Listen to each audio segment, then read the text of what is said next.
BRK భక్తి ప్రేక్షకులందరికీ స్వాగతం సుస్వాగతం. అందరికీ నమస్కారం. నేను మీ ఫాతిమా. సో ప్రస్తుతం మనతో పాటు స్టూడియోలో గురువు గారు ఉన్నారు. జూన్ నెల మాసం గురించి 12 రాసుల వారికి ఎలా ఉండబోతుంది తెలియజేయడానికి మనతో పాటు స్టూడియోలో ప్రముఖ ఆధ్యాత్మికవేత్త, జ్యోతిష వాస్తు పండితులు ప్రొఫెసర్ ముల్లపూడి సత్యనారాయణ గారు మనతో పాటు ఉన్నారు. సార్ని అడిగి మరిన్ని వివరాలు తెలుసుకుందాం. నమస్తే గురుగారు. నమస్కారం మా ఫాతిమా. గురుగారు, ఈ జూన్ మాసంలో ధనస్సు రాశి వారికి ఏ విధంగా ఉండబోతుంది? లాస్ట్ టైం చూస్తే మీరు లాస్ట్ మాసంలో ధనస్సు వాళ్ళకి ఆర్థికంగా కొంచెం లాభం ఉంటుంది, మానసిక ఒత్తిడి అసలు ఉండదు, ఉల్లాసంగా ఉత్సాహంగా అన్నారు. సో ఈ మాసంలో కూడా ఉల్లాసంగా ఉత్సాహంగా ఉంటారా, ఉండగలుగుతారా లేదా చెప్పేయండి. డబ్బులు ఏవి ఫ్రీగా రావు అంటాడు ఎవరైనా. లలిత జ్యువెలర్స్ యాడ్ అయినా గుండు బాస్ ఆ టైప్లో ఉంటుంది అనమాట. అంటే ఆయన ఎప్పుడూ ఉల్లాసంగా హ్యాపీగా ఉంటాడు. అలా ధనుసు రాశి వారికి గురుబలం పెరిగిపోతుంది. ఇప్పుడు అప్పులు తెచ్చి వ్యాపారం పెట్టాము, అసలు ప్రాఫిట్స్ వస్తాయో రావో, బిల్డింగ్లు కట్టాము, బిల్డింగ్లు అమ్ముడవట్లేదు, రియల్ ఎస్టేట్ నోటు దగ్గరకు వచ్చి బేరం వచ్చి ఆగిపోతున్నాయి సార్ అంటే నెగటివ్ థింకింగ్ ఎక్కువ ఉంది అని బాధపడుతున్నారు. నెగిటివ్ థింకింగ్ అంటే వాళ్ళకి అమ్ముడు అవ్వట్లేదు. కారణం ఏంటి? కన్ఫ్యూజన్ ఎక్కువ ఉంది. కన్ఫ్యూజన్ వీళ్లే కారణం. ఇప్పుడు ₹1,00,000 అమ్మేటటువంటి స్థలాన్ని 10 లక్షలు చెప్పేస్తే మరి సాఫ్ట్వేర్ కొంటాడా? ఒక భూమిని తీసుకొచ్చారు, దొంగ భూమి తీసుకొచ్చి హైదరాబాద్లో ఉన్న భూములన్నీ కూడా భూమ్ అని చెప్పేసి ఎక్కువ రేట్లు చెప్పేశారు, కొనేశారు. ఇంకా ఎక్కువ చెప్తే ఎక్కడ కొంటారు పాపం, డబ్బులు అయిపోయినాయి సాఫ్ట్వేర్ వాళ్ళ దగ్గర. అందుకు బిజినెస్లు లేవు. ఆ పాయింట్ తెలుసుకొని మనం ధనుసు రాశి వాళ్ళు, మన ఈ యొక్క రియల్ ఎస్టేట్ వాళ్ళు రేట్లు తగ్గిస్తే బ్రహ్మాండం కొంటారు. ఎందుకు కొనరు? అది ఇప్పటి నుంచి వస్తుంది ఆ తెలివిగా. గురుడు ఇప్పుడు షష్టమంలో ఉన్నటువంటి వాడు సప్తమంలోకి వచ్చాడు. అంతవరకు ఊహల్లో గుసలాడే అని ఎక్కడో ఊహల్లో ఉంటారు. ఇప్పుడు ప్రాక్టికల్ లైఫ్లోకి వస్తారు. తర్వాత ధనుసు రాశి వారు మొన్నటిదాకా మే 18వ తేదీ వరకు ఊహల్లో ఉన్నారు. వాళ్ళ బ్రెయిన్ పనిచేయట్లేదు. ఎందువలన? రాహు అర్ధాష్టమంలో ఉన్నాడు. అందువలన మనం ఎవ్వరని చెప్పినా సరే వినరు. కాబట్టి ఇప్పుడు ఆయన బ్రహ్మాండంగా కుంభరాశిలోకి వచ్చాడు. ఎవ్వరు చెప్పక్కర్లేదు. వీళ్ళ పిచ్చి తగ్గిపోయింది. ధనుసు రాశి వాళ్ళు బ్యూటిఫుల్ బిజినెస్ చేస్తారు. కూరగాయల వాళ్ళు కూరగాయలు అమ్ముతారు, బిల్డింగ్ కడతారు. ఫిష్ చేపల వాళ్ళు, ఉప్పు చేపల వాళ్ళు 4 బిల్డింగ్లు ఉన్నాయంటే నువ్వు నమ్మవు. చేపల బిజినెస్ అంటే ఏంటి? నన్ను ఎవరైనా ఏమండి గురుగారు ఏ బిజినెస్ చేసుకోవాలండి అంటే చేపల బిజినెస్ చేయమంటే ఏమిటయా నువ్వు చేపల బిజినెస్ పెట్టమంటావు?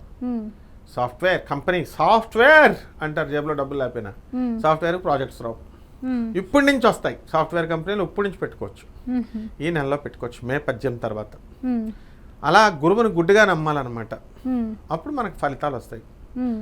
అందువలన గురువు అంటే ఎవరు? దత్తాత్రేయుడు. కాబట్టి మనకి శని అర్ధాష్టమంలో ఉన్నాడు. పనులు కొంచెం లేట్గా అవుతూ ఉంటాయి, డిప్రెషన్కి వెళ్ళకూడదు. అండ్ కేతు కూడా చాలా బాగున్నాడు.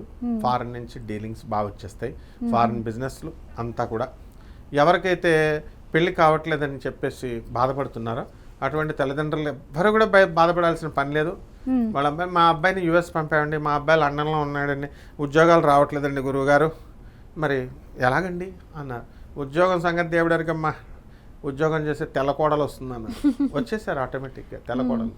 లాస్ట్ ఇయర్ ధనుసు రాశి వాళ్ళు అందరూ కూడా ఇంగ్లాండ్ కోడలు, అమెరికా కోడలు వాళ్ళందరినీ తెచ్చారు. జాబులు లేవు, కోడల్స్ జాబులు చేస్తున్నారు. ఈ సంవత్సరం మే 18 తర్వాత ఇప్పుడు మన వాళ్ళందరూ కూడా జాబులు వస్తాయమ్మా.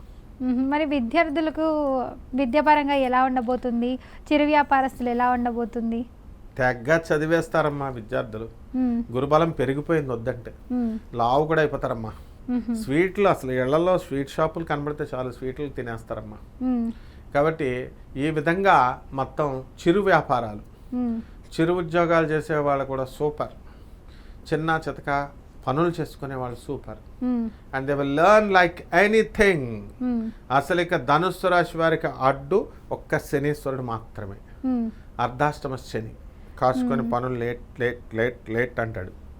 అదొక్కటి దాటుకుంటే వీళ్ళు ముందుకెళ్ళిపోతారు. ఓకే, సో ఇప్పుడు మీరు చెప్పినట్టు వీళ్ళకి పనులు సరిగా జరగవు, పూర్తి కావు, మధ్యలోనే ఆగిపోతాయి అంటున్నారు. సో అలాంటి వాళ్ళు ఎలాంటి పరిష్కారాలు చేస్తే వాళ్ళ పనులు చక్కగా పూర్తవుతాయి చెప్పండి గురుగారు. శని బాగుండలేదు కాబట్టి శని జపం చేసుకోవాలా, శని స్తోత్రాలు చదవాలా, శనికి కిలో నల్ల నువ్వుల్ని, నల్లని వస్త్రాన్ని ఇచ్చి పేద బ్రాహ్మణులకి శనివారం నాడు ఉదయం 8 గంటలకి దానం చేసుకోవాలి. మర్రి చెట్టు ఓడలు ఉంటాయి, ఆ మర్రి చెట్టు దగ్గరికి వెళ్ళి భయపడకూడదు. ఆ వేర్లు ఇలా వేలాడుతూ ఉంటాయి, అవి కోసుకోవాలా, ఇంటికి తెచ్చుకోవాలా, పూజా గదిలో పెట్టుకోవాలా, త్రిమూర్తుల పూజ చేసుకోవాలా. అలాగే రావి చెట్టుని చూసుకోవాలా, సెలెక్ట్ చేసుకోవాలా, రావి చెట్టు చుట్టూ ప్రదక్షిణాలు చేసుకుంటూ ఉండాలి. ఓం శనైశ్చరాయ నమః, ఓం శనైశ్చరాయ నమః అంటూ. ఈ రకంగా ఇంట్లో కనుక అసలే మనకి శని జయంతి రాబోతుంది చక్కగా ఎప్పుడు గురుగారు? 27వ తేదీన. అందువల్ల చక్కగా శని జయంతి ప్రతి నెల శని త్రయోదశి వస్తుంది కదమ్మా. అందువల్ల శని జయంతి అక్కలేదు. శని త్రయోదశి రోజున కూడా వీళ్ళు చక్కగా తైలాభిషేకాలే వీళ్ళకి చేసుకోవచ్చు. పంతులు గారికి డబ్బులు ఇవ్వాలమ్మా, అందులో డౌట్ లేదు. కానీ అదే పనిగా శనీశ్వరుడికి వెళ్ళి నూనెలు పోసేయడం అని వెళ్ళిపోయి అదొక్కటే చేయకలా వీళ్ళు కూడా పోసుకోవచ్చు. అందువలన ఎట్టి పరిస్థితుల్లో శనీశ్వరుని మంచిగా ఆరాధన చేయాలా, వికలాంగులకి సేవ చేయాలా, అనాథలకి సేవ చేయాలా, సాధువులు ఉంటారు వాళ్ళకి ధన సహాయం చేయాలా. ఈ విధంగా చేస్తే అసలు తిరుగులేదమ్మా ధనుసు రాశి వాళ్ళకి. చాలా చక్కగా చెప్పారు గురుగారు. ధన్యవాదాలు. ధన్యవాదాలమ్మా.